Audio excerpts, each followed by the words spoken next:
In the past week or so, we've gotten some cancellations for fights that were made, like Jamal Hill, Khalil Roundtree. Protez versus Jeff Neal got canceled because Jeff Neal had an injury. Those fights got replaced, but some of these cancellations made me look back at the year, and I was texting one of my friends, and it made me realize this year has been kind of a down year for cards that have been put together. And it got me thinking about International Fight Week and how UFC 317 could save the entire year. Dana White keeps talking about International Fight Week and how it's going to be a stacked card, meaning I'm assuming there's going to be a lot of name value on it. So I sat down and have been researching through what I think would make for a good card, and I have put together what I think is the best possible scenario for UFC 317. This is what I got.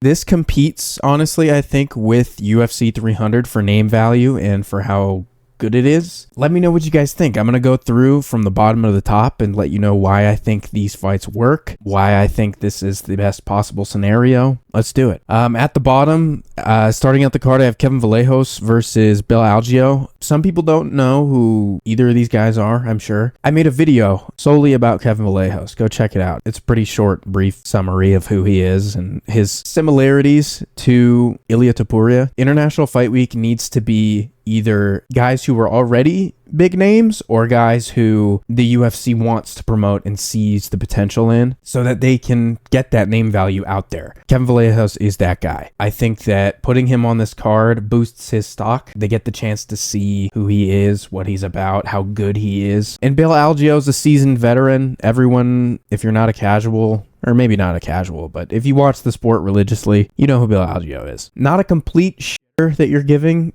Kevin Vallejos, but it works. Next up, Peyton Talbot and Cody Garbrandt. Cody Garbrandt's been out for a while. He hasn't officially retired yet, and Peyton Talbot got fraud checked in his last fight. This just works. It's too big, and everyone knows who Peyton Talbot is. Everyone knows who Cody Garbrandt is. There's no scenario where I think people look at this fight and go, meh, it's a striker's delight. Again, this is a very casual, friendly card that they're gonna want guys who are gonna stand up. I don't think that they would want to put any boring no-name guys on this card. If they do, which who knows, because the UFC matchmakers are absolutely f***ing awful at their jobs.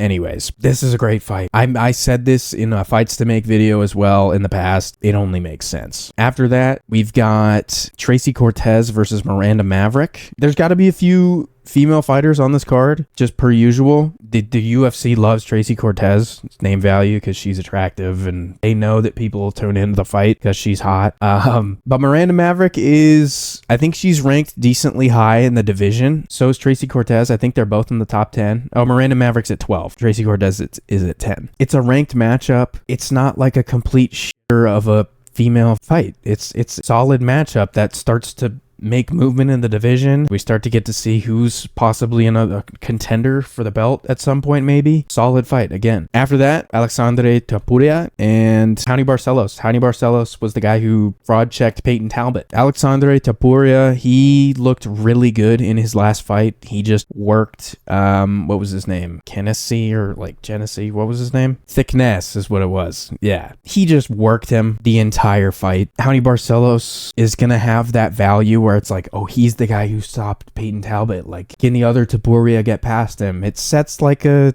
scenario, like this is the guy who stops the young prospects. Can he get through him? It only makes sense. Next up, Mauricio Hufi versus Grant Dawson. All of these fighting nerds, all four of them, they're gonna start moving up the rankings if they keep winning. Hufi's the one guy I think right now who hasn't fought a ranked guy or isn't booked to fight a ranked guy, because we have Gene Silva fighting Bryce Mitchell next week. He's the only guy that hasn't fought a ranked contender yet. Grant Dawson's ranked 14th. It gives us a chance to see if Mauricio Hufi can limit grappling exchanges, and we get a chance to see how good his grappling is, because that is Grant Dawson's like style, I guess, is to take you down, beat you up down there on the ground, or submit you. It's a test for one of the fighting nerds, which is what the UFC's giving the fighting nerds right now. Carlos Prates has to fight Ian Gary now. Gene Silva has to fight a grappler in Bryce Mitchell. It makes sense. Again, next up, we have another female fight. Erin Blanchfield, Macy Barber. Top of the division. Again, name value is going to be big for this card. Two female fighters that everyone knows, or should know at least. If you don't know who these girls are, then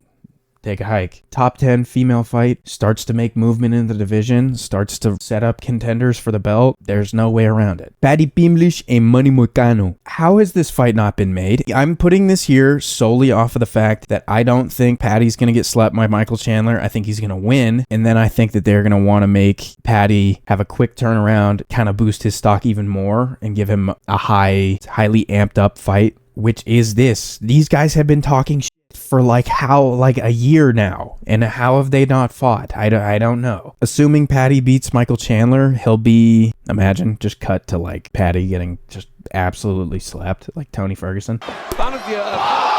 Assuming Patty beats Michael Chandler, I don't think that turnaround's too bad. It's going to be 2 months, so he's going to have to just get right back into training camp. If you're a superstar, or you're a superstar in the making, as Patty is, why not? You know, this is a money fight. Money Moicano, brother. Roman Kopylov and Paulo Costa. I'm pretty sure this fight is in the works already, and I'm assuming it's an International Fight Week type of thing.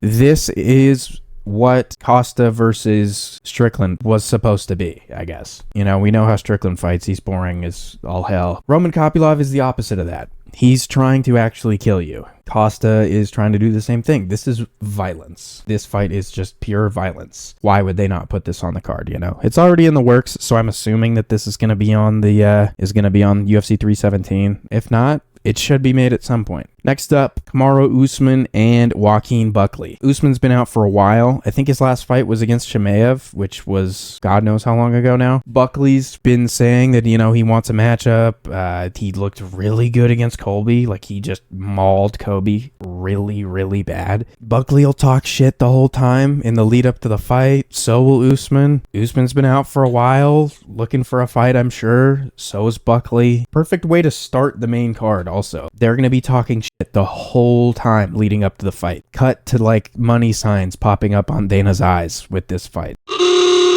After that, another fighting nerd, because I think that the fighting nerds, them fighting on like the same card is kind of it gives more promotional value, I think. So putting Caio Borralho versus Robert Whittaker on here is perfect, I think. Whittaker's been out long enough since the Chimaev incident with his teeth. I think it works for him to bounce back now in June. Borralho's been calling for this fight. He said it on the Jackson podcast. This is the fight that he's been looking for. He's been waiting to see when Whittaker is going to sign the contract and fight. Again, another fight that I think is in the works. It's literally perfect. Ortega versus Sterling after that, which is a fight up at the top of featherweight. Two vets, two heavy grapplers, like very skilled grapplers, which a lot of times when that happens, the two grapplers tend to stay on the feet, which is kind of funny. Again, name value. That's what we're looking for here. It's International Fight Week. This, again, only makes sense to me. Two veterans who are coming off of losses. Ortega lost to Diego Lopez. Sterling lost to Evloev. They're both kind of outside of that top 5-ish range now, I believe. Here, I'm going to look, actually. Aljo's ranked 9th. Ortega's ranked 6th. That's perfect. They're both veterans coming off of losses. It kind of sets the stage for who should be closer up toward that top 5 and who shouldn't, since they're both getting a little bit on the older side now. Maybe not Aljo, but still. Oliveira Holloway, BMF belt. Why is it not booked? I don't know what's going on with Arman either. I assumed that Arman was going to book a fight right after the cancellation and after that card when Moicano and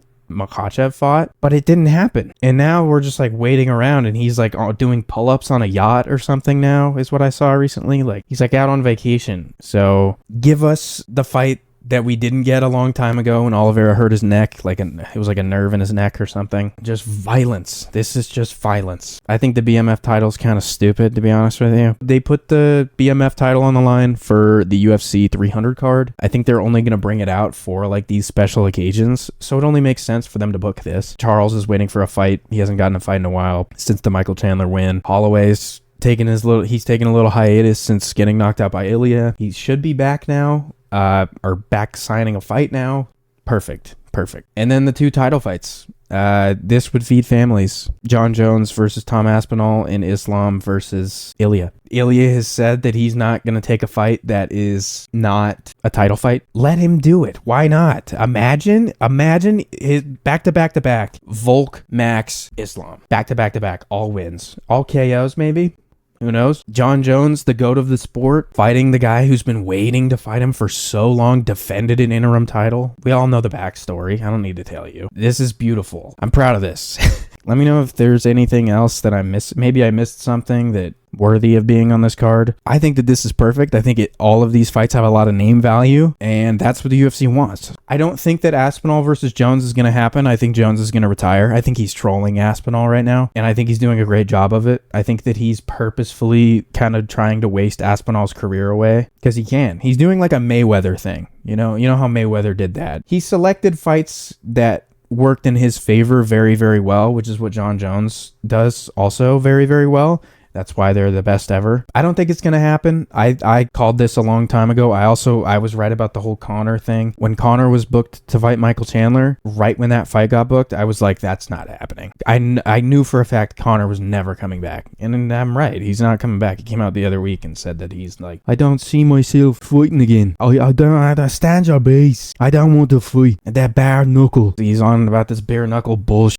You know, how do I get on about Conor? I don't think Jones Aspinall is going to happen. If it doesn't, Islam and Ilya should be the main event for this then, and then have Tom defend the undisputed title against like Cyril Gahn or something. What you guys think? Let me know. We've got an awful card tomorrow. No, not tomorrow. This Saturday. I'll have predictions drop for that Friday. Who's on that card? I already wrote all my predictions out and everything. What is it again? Oh, it's Emmett versus Murphy. Josh Emmett versus LaRon Murphy. Stay tuned. Let me know what you guys think about this. 98% of you guys aren't subscribed. Click the button. Damn.